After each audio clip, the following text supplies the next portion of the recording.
I've got Brenda Porter with me, who is a baby and toddler sleep consultant.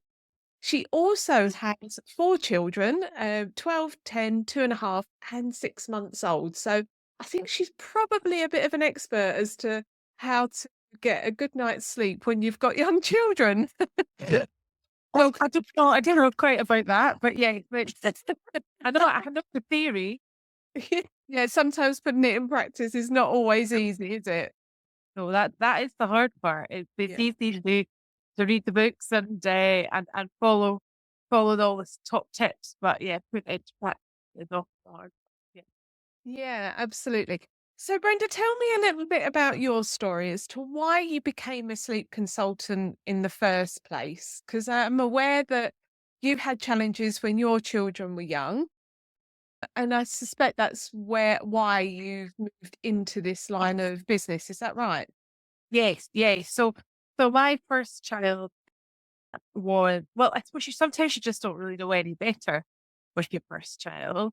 And you're young and you have, well, I was 32, I wasn't that young, but generally you feel young. It's your first child and you're not quite broken just yet. And she was such a sweetie thing, and she slept what I thought was quite well, what I could cope with, what I could manage. Our routines were fine. Her waking in the night, I could cope with all of these things, worked for me, worked for my uh, family at the time, and it was great. And then we had a second child. And I found it was probably a good 18 months later where I really sort of recognized that I had postpartum depression at that point. Um, it, it wasn't, I suppose on the outside, it wasn't obvious. I was up to work every day.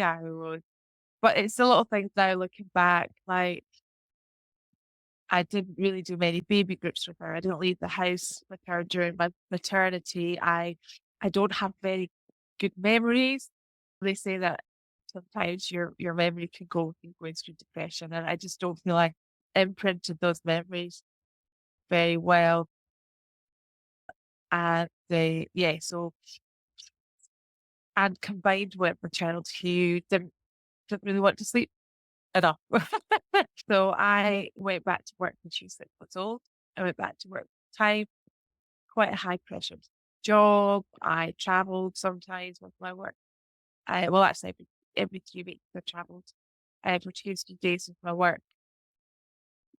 And I just couldn't cope. I couldn't cope with being up 4 times a night, plus the work, plus the toddler, and plus feeling unwell. I actually did end up reaching out and getting a consultant. Because I kind of thought I just can't do this. And it's starting to affect my relationship with my children. It's starting to really affect my relationship with my ex-husband. But it was all just starting to go upside down. And so I thought I just really need to get help with this. I just don't know what I'm doing and get any better. And sure enough, she came in 2 weeks later, times, and I was like, why did I do this before? And it just completely turned things around for the family, really, because it it just meant that I had that little bit more energy for everybody.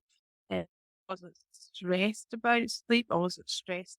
Yeah, I say to people, to clients, people who are interested in finding out where work is for me, if they tell me you don't have that tea time fear, you're starting to clear up after tea time, and the bedtime fear starts to creep up. It creeps up your stomach, goes into your chest, it goes into your shoulders, it goes right up into your head. And by 6:30, 7 o'clock, you're stressed out your mind because you're like, I can't take another 3 hour bedtime. I can't take the screaming. I can't take the tantrums. And it just, but before hours before bedtime, that it starts to creep up on you. And it's not really a nice way to spend your evenings with your children when you only have evenings when you're working full time and things like that. So that all went away. Yeah, we were all doing great. So anyway, I carried on the corporate world for another good few years, maybe 5 years. And then I took a package and I kind of thought, do I want to go back into corporate? This was actually when in lockdown. And I kind of thought, do I want to go back into corporate? or do I want to do something that I've got a degree in psychology? I was like, why am I not using this degree in psychology?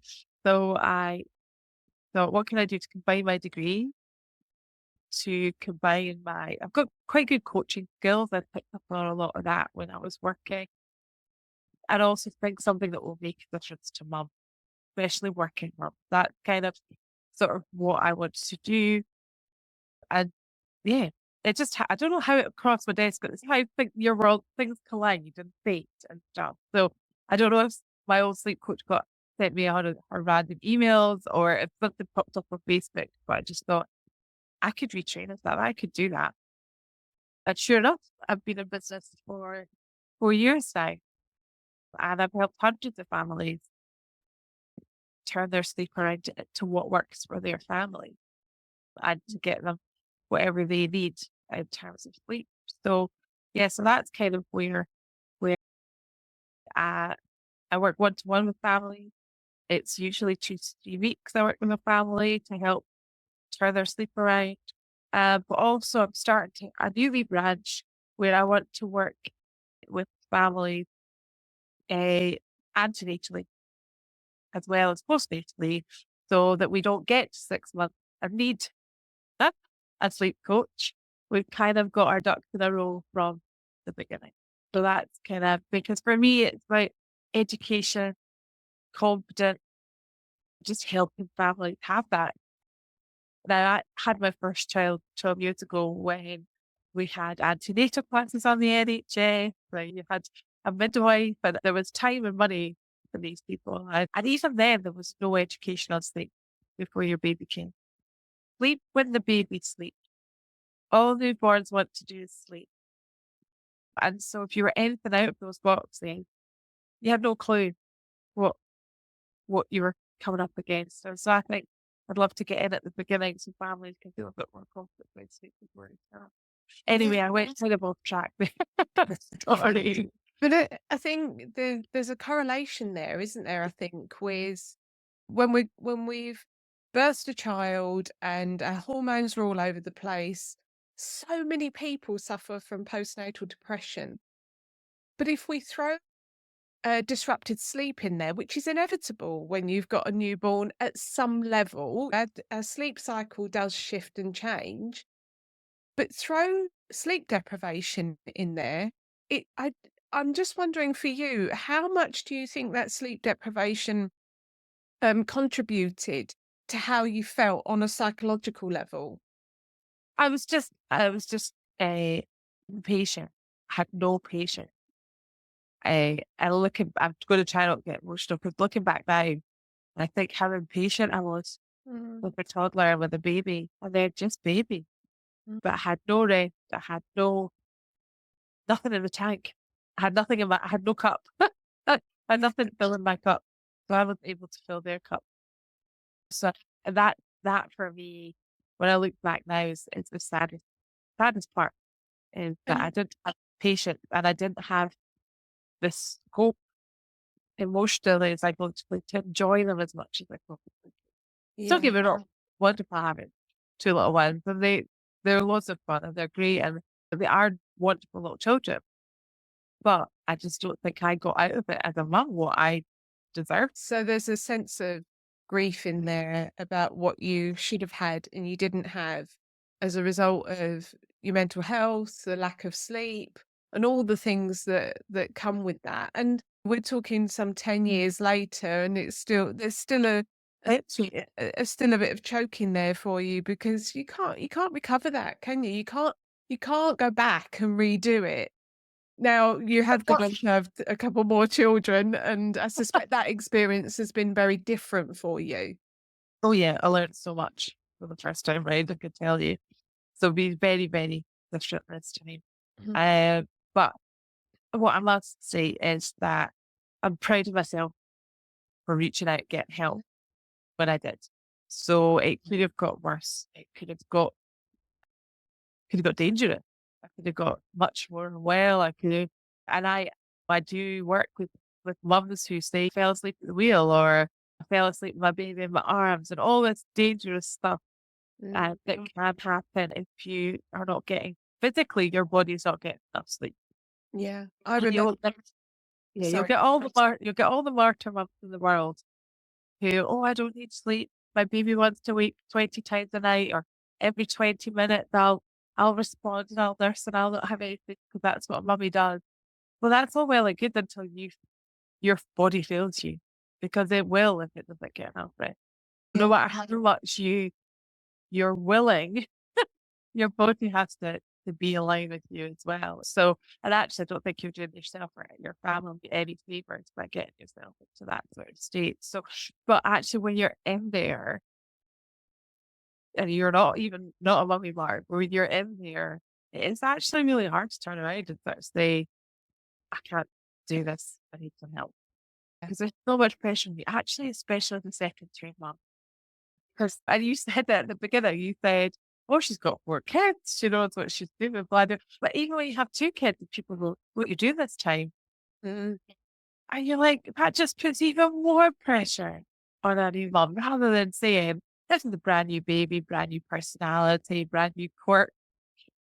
Yeah. It's going to be different. It might be hard, and it's okay to reach out for number 2 if you need to." So, but yeah, when you're stuck in it, so I am proud of standing like up and saying, "I need some help. I need," at this time, say this time, but my 2.5-year-old, he has a lot of challenges with his feeding journey. So he's still learning a lot of things. And at 2.5, we only have 15 foods or so that he will eat. So I have reached out. I've reached out to a dietitian. I've reached out to a pick eating expert. I've gone on courses. So I've done all the things because I know that that's actually your role as a parent, is to reach out and educate yourself and get help if you need it. And I've not sat and thought, this will just go away, it'll get better. No, which I sort of started to do with the sleep the first time Mm. around and it didn't. So Yeah. I think that's part of being a parent, is sort of not being afraid to say, I'm sorry, I had a baby last week and I'm not an expert on everything. Yeah, absolutely. And I think that the strong message is there is that we shouldn't expect ourselves to have all of the answers. We shouldn't expect ourselves to be able to just know and suffer in silence. Because I think there's an awful lot of judgment in the parenting world, especially when people are comparing themselves to their peers and their friends. And I think that's a really tough gig, really. I mean, I remember when my first baby, I was feeding at the time, so she was in our room, and I remember feeding her, and the next minute I woke up and she wasn't there, and it was the most scary thing I had ever felt at that point in my life. And what I hadn't realized is that I'd actually put her back into her cot and gone back to sleep, but I didn't remember when I woke up, I hadn't remembered that that transition, and it was so terrifying, and that never happened again, but it just goes to show that I think the level of sleep deprivation can be really, really detrimental, can't it? What do you think about children sleeping with parents? Because a lot of parents will pull their child into their bed at 4 a.m. in the morning because it's the only way, or they feel that it's the only way that they will get any rest. What's your thoughts on that? So if it works for the family and they are happy, they're all getting a rest and this is something they like to do, then that's wonderful. As long as they are obviously using the safe sleep guidance and they're doing it safely, then you know, that's a family choice. That's great. What I worry about is families that are backed into a corner on this. So they feel they've got no choice but to have the baby in the bed because they won't get any sleep otherwise. Firstly, because I think from a safety point of view, they've not thought it through. They've not made a conscious decision that this is what they want to do and how they're going to do it safely.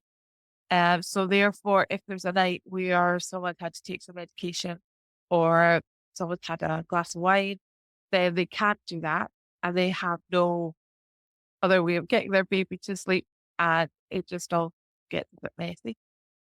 And also from it's more from the psychology of it. So this parent is being backed into a corner by a 6-month-old baby, and it feels really overwhelming to the parent that they feel that they've got no choice, or they can't do anything else, or they can't help their baby in another way, you know, all of these sorts of things. And then and also it just physically can get them sleep. Like I couldn't go to sleep with my kids because I like my doobie right up to my chin. And I like to sometimes turn right over, and I just want to relax, so I'm not gonna roll over on my baby or elbow it in the face or all of these things. So I just I just feel that sometimes mums do it out of desperation, and I don't feel that's right, because I don't feel we should feel desperate about any of our parenting. I feel that we should be in control. I feel we should be allowed to feel that we can put boundaries in place and be comfortable with those and sit with those, even if they're uncomfortable for our small person. So I think if it's if it's for you, it's great. And I mean, I think that's just the thing with a lot of the whole parenting guidance advice on everything these days is some people will say, I could never do that. And then person that doesn't think, well, I do the right thing. Or people say, oh, you should do it for the first 10 years of their life. And somebody said, oh, God, I could never do it. You're made to feel really uncomfortable with whatever your parenting choice is. But I think if you make a choice as a parent and you've researched it, this is what you want to do. It's like gentle parenting. I'm an advocate of gentle parenting. I gentle parent, but a lot of people think, well, it's rubbish and it's terrible. So I think what I'm trying to say is that as long as you are happy in your own parenting choices, then stick with those. Don't be shamed or a sort of or demotivated and because other parents are doing something different. If it's working for you and it's safe, then crack on. But if it's not working for you and you're doing it because you don't know how not to do it, then absolutely, I would say reach out and get another option.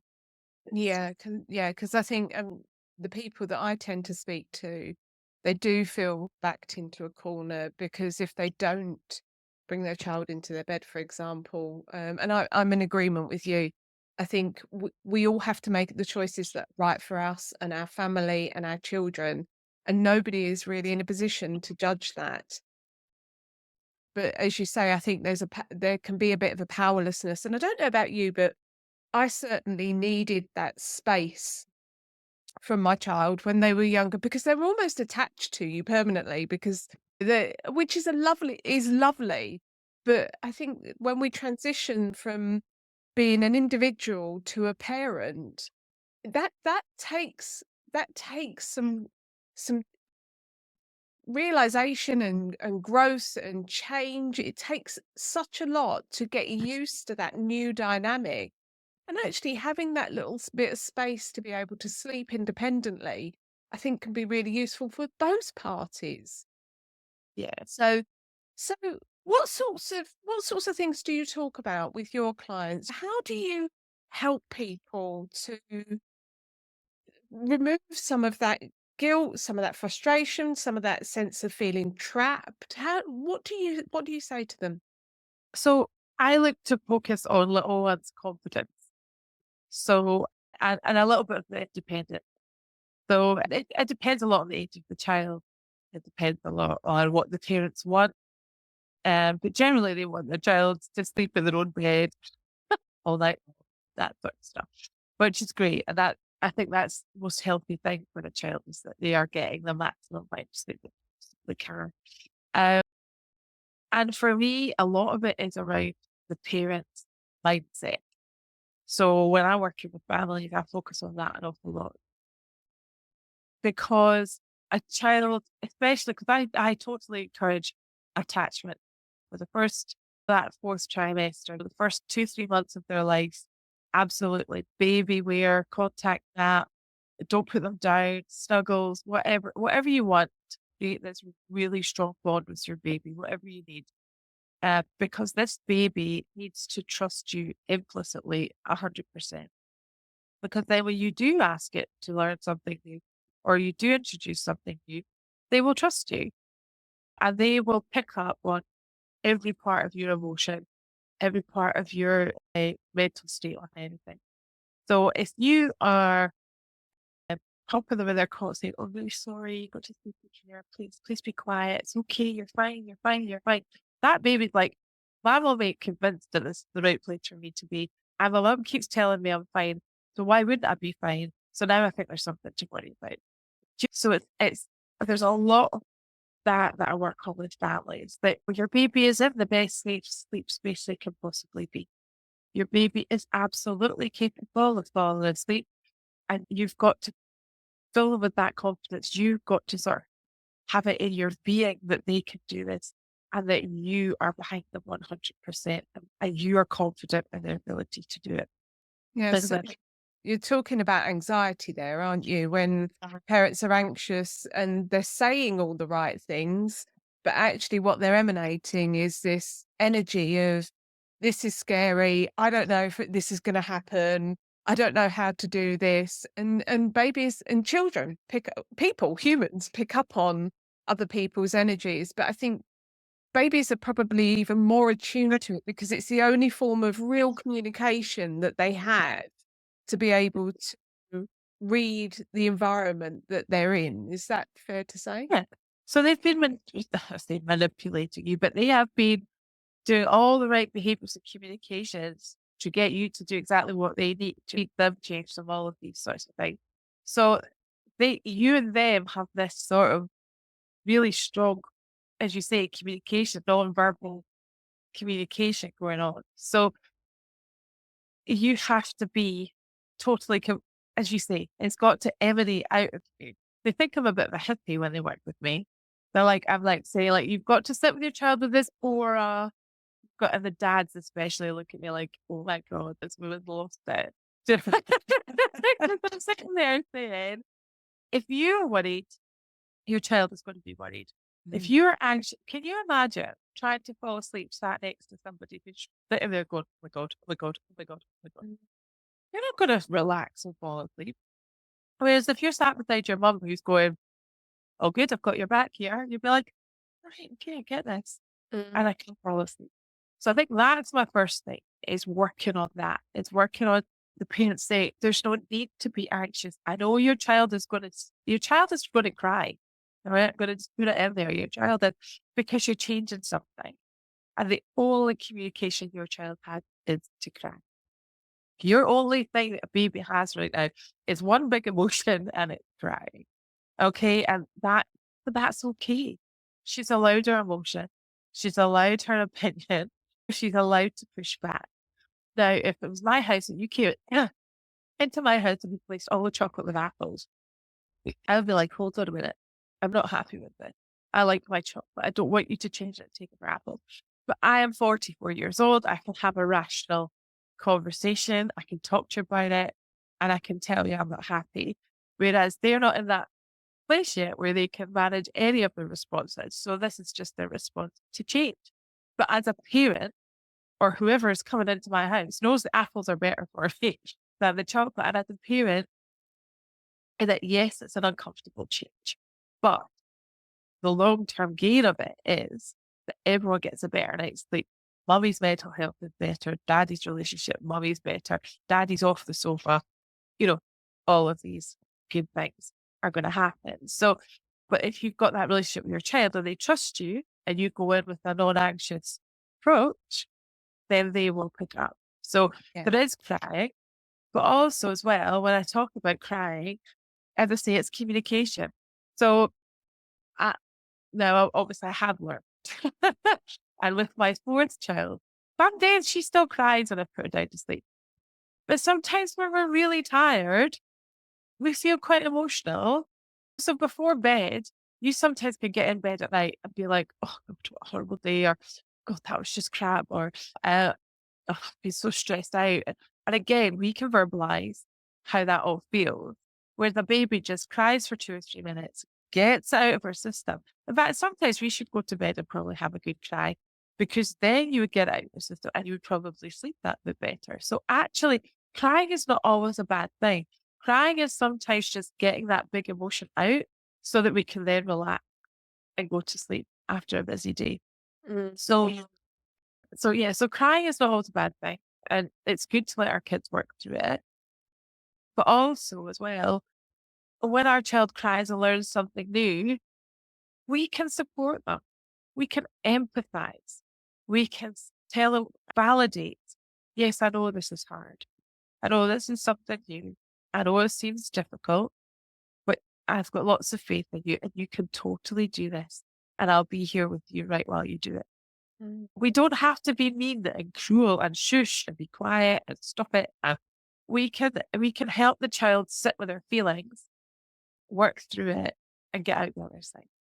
So Okay. I think that's something I really focus on with the little one. Yeah, and I'm just thinking about that connection between a parent's emotions and a child's emotions, because when I hear what you're saying, and you're right, crying is is a form of communication for babies and children. However, it's also it's that pushback a bit. I don't want to do this. I don't want to do this thing. What I see is that parents get very wrapped up in their child's emotions. So for example, they don't want their child to be sad. So they identify it as sad because they're crying. They don't want it to be sad. So they want to stop their child from crying in whatever way, whether that be tell them not to cry, whether that be nurture them, whatever it happens to be, they will go to great lengths to try and stop this crying. And from my perspective, as a parent myself and a therapist and all everything that I advocate, I think if we've got a hold of our own emotions and recognize, because you just put that really articulately, that it's okay for them to cry. It's okay for them to be sad. It's okay for them to be fearful that they're not going to be able to do this thing, or there's this change afoot. But we have to be really comfortable and confident in the knowledge that that's okay, rather than getting very mixed up with them being our children triggering us, essentially, our children triggering our emotions, because we just want to be the best parent we can be, right? So when we see our child sad, we automatically can translate that to I'm failing. And I think we that message is really important of, if your child is crying, that does not mean you're failing. Your child will still love you Yeah. un- unconditionally. And why? Because you love them unconditionally. Mhm. Them falling asleep, them crying, not crying, is not a condition about how of your love. It is just a behavior and a communication as part of learning a new skill. So, for example, if your child wants to play in the fire, it's a no, and you have to pull that boundary. And your kid might not like it, and you get that fear of my kid's not going to love me anymore. And that probably comes from a lot of us, our past traumas and our family traumas, or whatever we were raised with, people pleasing and all those things that we used to be trained to do as children. So a lot of it is, oh God, I don't want my kid not to like me, I don't want my kid to hate me. But actually holding a boundary is what they need. And if you give them what they need, then they will love you unconditionally. They need boundaries. But it's funny because it's the same people that say kids need boundaries as say gentle parenting's no good. And it's gentle parenting, the whole point is boundaries. But anyway, I digress. But yeah, I feel that we get scared of our kids saying no or not liking change. And yeah, we have to, if we know it's the right thing and it's a boundary we want to hold, then we hold it. We don't have to be mean. We don't have to be cruel. We don't have to, but we can, and however way we want to do it, we can distract, we can comfort, but we hold that boundary. If the boundary is, this is your bed, your sleep space, and you're going to sleep in here from now on, then that's it. Now, if that takes you sitting with them for a week or two until they get used to it, if that takes, I don't know, a special teddy bear or a whatever, as long as you're there holding your boundary, then we can work with that. But you're right, it's all down to parenting headspace. And if we could get in there and change them and make them feel, and again, it's down to the plethora of information, which makes people feel really unconfident of what they're doing because there's just so much out there. Yeah, absolutely. And again, as we said earlier, I think it's steeped in having confidence. And again, one of the things that I see in some of my clients is that they're fearful of making this change because it's one of those things, isn't it? That it's a bit like potty training, isn't it? You don't know how long it is that you're going to be running around behind them with a potty. Is it going to be a day? Is it going to be a week? Is it going to be 3 weeks?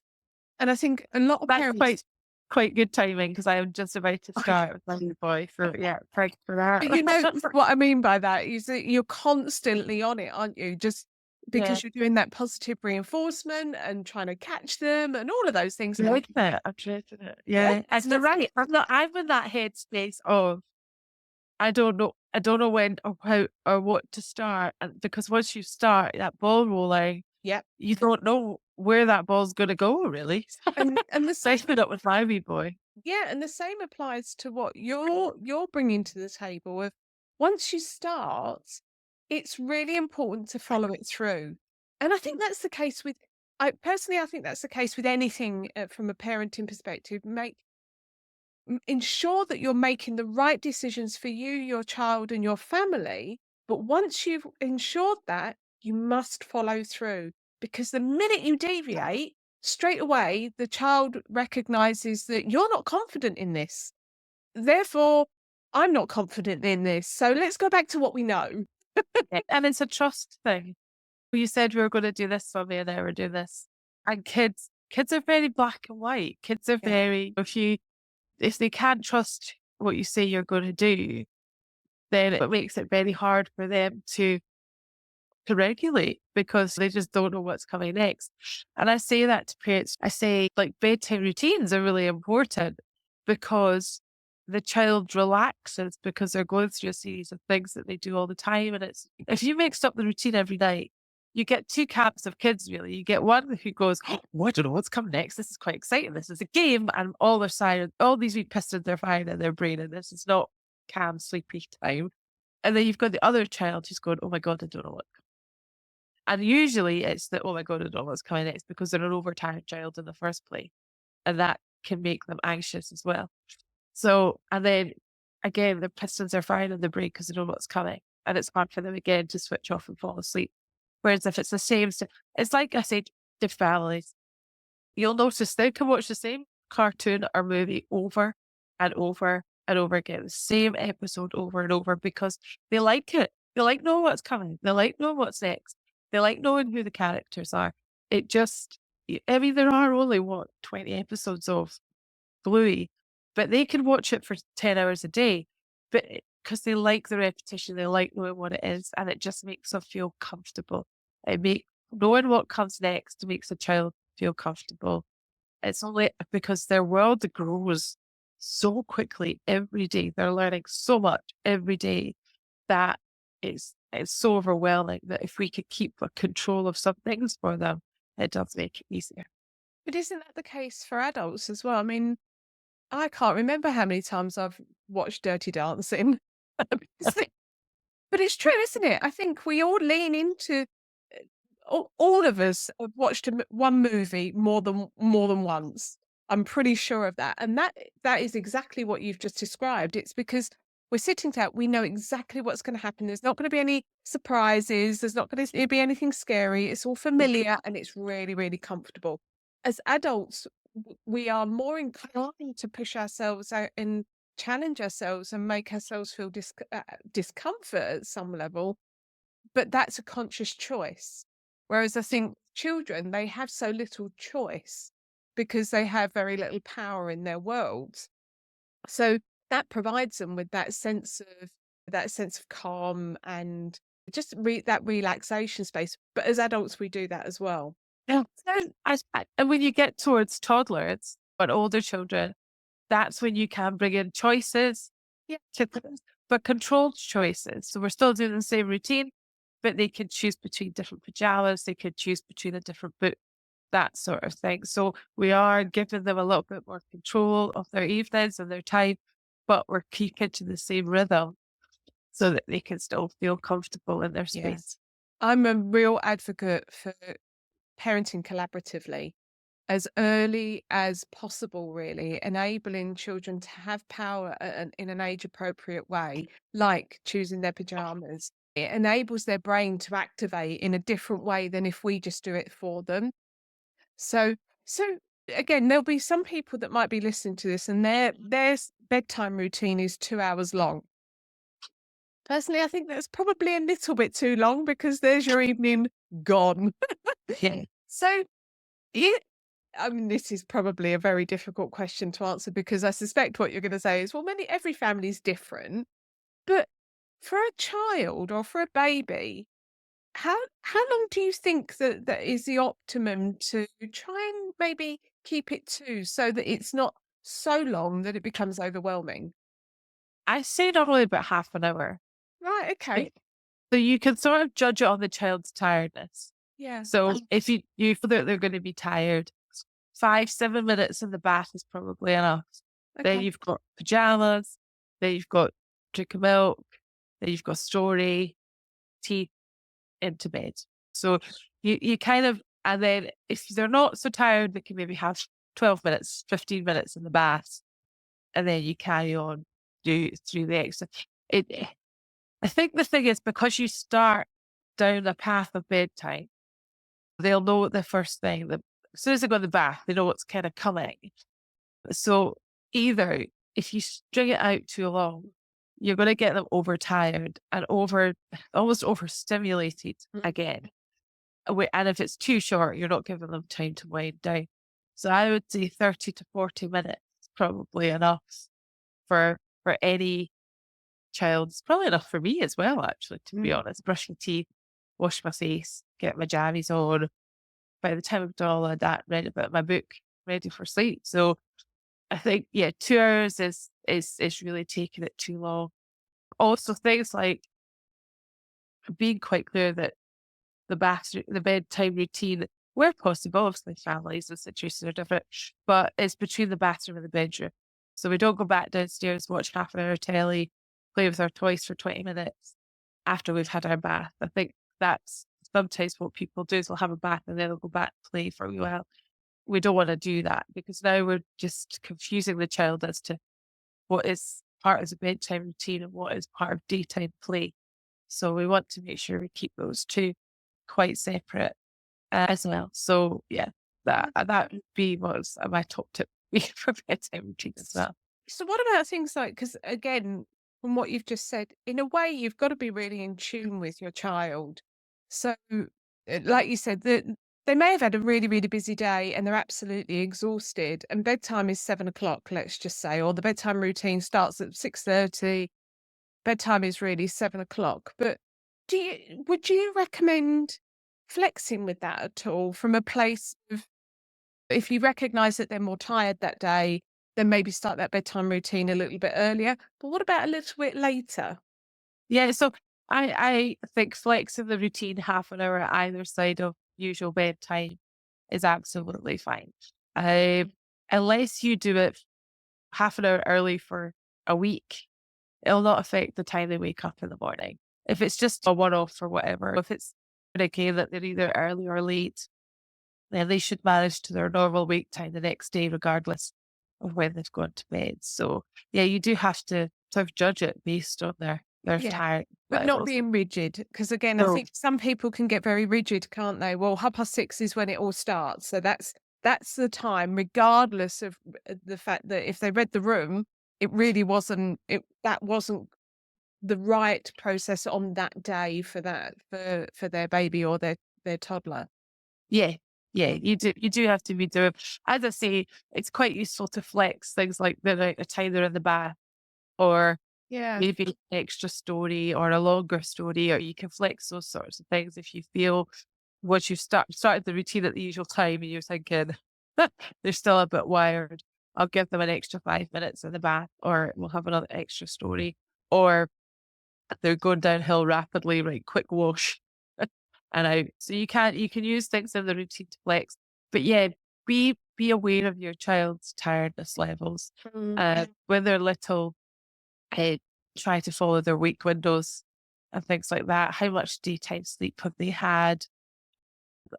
Yeah, just I do. I'm not a big fan of things like the Huckleberry app or whatever it's called, but apps and things. But I think sometimes if you are having some challenges around sleep or you feel something's not working, it's worth keeping a log for a few days or for a week or so, so that you can maybe see if there's any patterns and what have you, and anything that kind of needs tweaked or changed that you can do to help things. Yeah, because sometimes we're so in it, we can't see. So writing it down does sometimes Yeah. help. So, and something that springs to mind about when you say to a baby, or not a baby, but a toddler, it's bedtime, often they can erupt. I'm not done. I don't want to watch this. Blah blah blah blah blah blah blah. Um, Now, as a parenting educator specialist, I would say it's okay for them to respond in that way because they don't want to do what you want them to do. And my advice on that would be just to spend a few moments with them, eye contact, telling them it's okay that I understand that you don't want to go to bed right now, but it is bedtime, and help to calm them. Would you recommend the same, similar? Yeah, so it's like any other transition in the day, depending on your child, when you've asked for the transition, whether they're tired or hungry or all of these sorts of things. So it's really about reading your child and understanding the transition. So, and sometimes a child will respond better to saying it's time for a bath rather than it's bedtime, even though, but they know that that's where it's headed. But yeah, no, I mean, if you, I'm like you could say it, then you can give them a timer or a count. So my wee boy works really well with, all right, it's time for a bath. I'm going to count to five.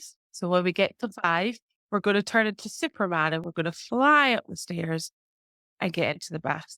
So we do stuff like that so that he hears me counting to five.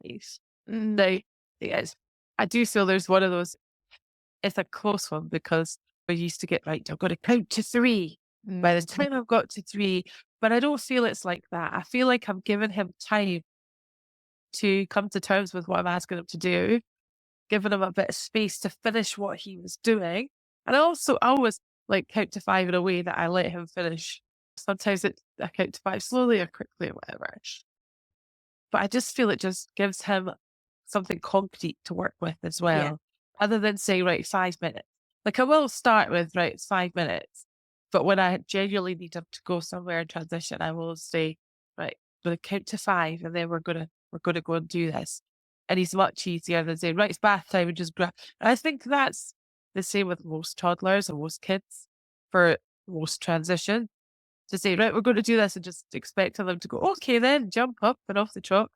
But as adults, if our partner walked in and said, "Right, we're just going out to da da da," you'd be like, "What? I'm not ready. I'm not ready to go to wherever it is that you've just decided that we're going." So and again, I think if we can look internally and try and see through our child's eyes that how would we feel if somebody said, "Right, it's time for you to go and have a bath." Well, I'm not ready to have a bath. And recognize that actually with a little bit of space and time, it can empower them and give them time to process what's actually going to happen. Got no idea of time, what the time is at that age, have they? So And I think I like yeah, going back to what you said a moment ago about the 3-2-1. I think 3-2-1 used to have a punishment at the end of it.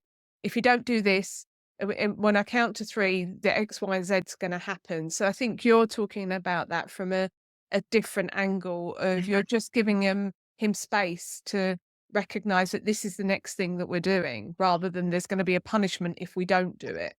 but again, it shows how your past, how things happened to you in the past Yeah. impacts on you thinking, I've counted to five. That's a bad and awful thing to do. And it's not. It's the right thing to Yeah. do. And it's working Yeah. for us.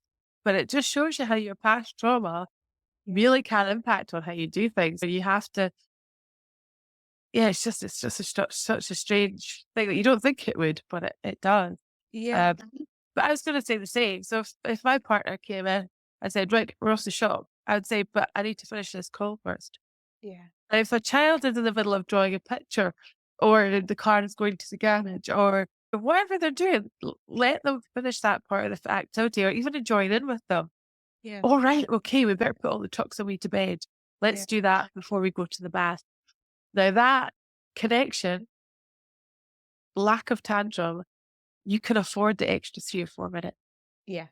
Absolutely. Oh, and I think that's one thing I've really learned parenting a second time is it might take 5 minutes longer, but if you can do it without the stress and the overwhelm and the lack of connection, then those 3 or 4 minutes, if I'm going to be 5 minutes late, I don't care Mm. because it's worth it to do it in a way that is minimizes the stress for everybody. Yeah. And I think a lot of the time we can get so like we've got to do things now straight away. We've got to get on Yeah. that the stress it causes would probably be later anyway. Doing it Yeah. that way. Yeah. And I am a again, a big advocate of giving children time. So, like you just said, that talking them down, 10 minutes, we're going to be going to have a bath. In 5 minutes, we're going to be going and having a bath. And again, so that their brain can start to go, okay, I need to finish this thing. Or they might say to you, oh, but mum, this, I'm only halfway through this episode of this cartoon or whatever it happens to be. And then you can collaborate with them, can't you? And go, okay, so that cartoon's 10 minutes long, well, or 15 minutes long. Okay, we can go with that. But as soon as that's done, let's get up to your bath. You're more likely to get a child that's compliant in that because they're agreeing. They have a degree of control over that as well because you've collaborated with them. Yeah. And I think that's the thing to remember as well is half the time it's not that they don't want to go for a bath. It's No. not that they don't want to go to bed. It's that they A feel out of control and B they were in the middle of something else. Yeah. So if you can walk them through the transition and support them through the transition, Yeah. they because they're tired. They want to go to the bed. I say this to so many parents. I say your kid is tired and it wants to sleep. It's not fighting you. It's just something is sticking for them and they're not able to. So if we work through that, we don't fight against it because we'll not get anywhere with that at Mm. all. Uh, Something you said to me when we first met, and you said baby cycle is they can be awake for 45 minutes, a newborn. yeah. And I found that a fascinating piece of information because I didn't know that. And you would think it would be something that you would know, or Yeah. somebody would tell you, or somebody would impart this information to you. But no, I didn't know it either. And then you get into overtired babies and overtired mummies, and then stress, and the stress, as we know, will pick up, and the baby will struggle. And I just, whereas if somebody had said to you in an antenatal class, your baby will only be awake for 35, 45 minutes before it wants or needs to sleep again. Yeah. To put it in a sling and go for a walk, Yeah. or put it on the boob and let it fall asleep and snuggle it in for a wee while. Now, they won't necessarily that for long, Yeah. but they will want to close their eyes and recharge their batteries a wee bit. Yeah. But we just don't.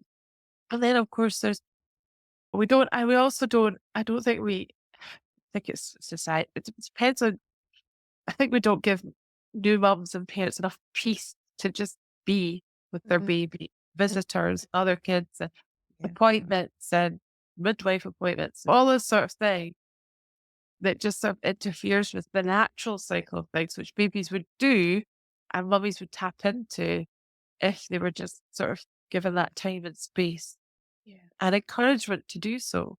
Yeah. I, I think we encourage mums to worry about are they gaining weight, are they eating, are they how many ounces are they, whereas actually just find out what your baby's flow is, but just Mhm. relax into it a bit more.